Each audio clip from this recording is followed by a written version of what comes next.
The next question. Assalamu alaikum and namaste, Dr. Zakir Naik. I recently watched your lecture on the similarities of Islam and Hinduism. It was so beautiful and I am so impressed with your knowledge on both religions and the scriptures. I have one question if you could please answer. In the lecture, time 2 hours 32 minutes and 9 seconds, an individual asked you that you have said that there are so many similarities between Islam and Hinduism. Does that mean that according to Islam a person can be a Hindu? In response, you have said that if you mean by the term Hindu a person who follows the religious scriptures of Hinduism, then I have got no objection as long as that Hindu strictly follows the established truths of the scriptures of Hinduism.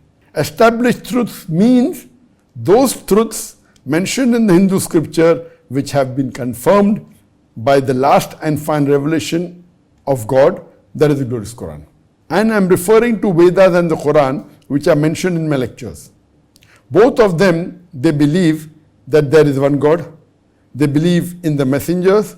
They believe the last messenger is Prophet Muhammad, peace be upon him. They believe in the hereafter. If they believe in all these established facts, I have got no objection. MashaAllah.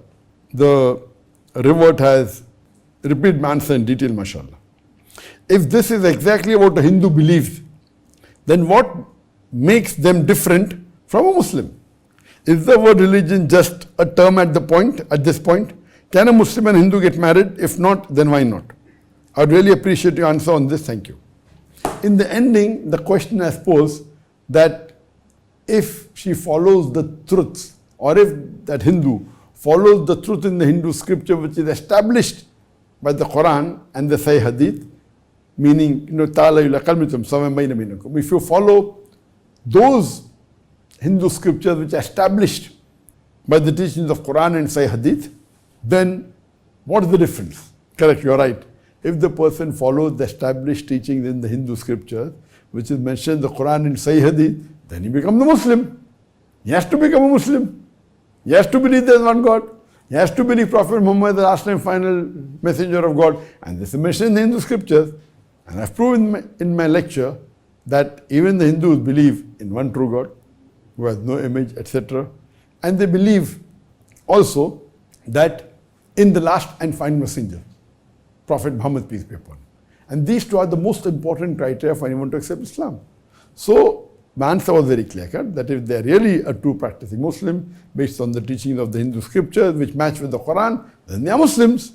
What is the difference? The difference is that Hindu, as I mentioned in my talk, is a geographical definition.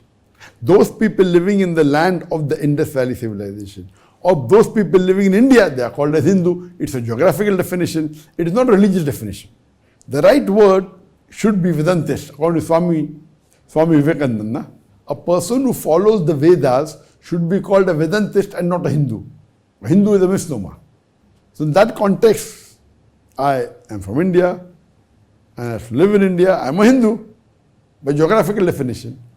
But the real Muslim is a person who submits will to Allah subhanahu wa ta'ala. So if a person who believes in the Hindu scriptures with the Quran, and they believe that there is one God, and they believe that Prophet Muhammad is the messenger of God, they are Muslims. So they become Muslims. And the right word is Muslim. So inshallah we pray to Allah subhanahu wa ta'ala that may your father and your mother and your brothers and sisters, inshallah, they become Muslims. They follow Allah and His Rasul. They worship only one God. And though there are many facility that is there, but if you believe in one God and believe in the last and final revelation of Allah subhanahu wa ta'ala, then you are a Muslim, you enter the fold of Islam. And according to me, you should not delay, because you don't know how long a person will live. Whether you're going to see tomorrow or not, we don't know. So my request to you would be, do it and see to it that you follow the Quran and the Sahih Hadith. Hope that answers the question.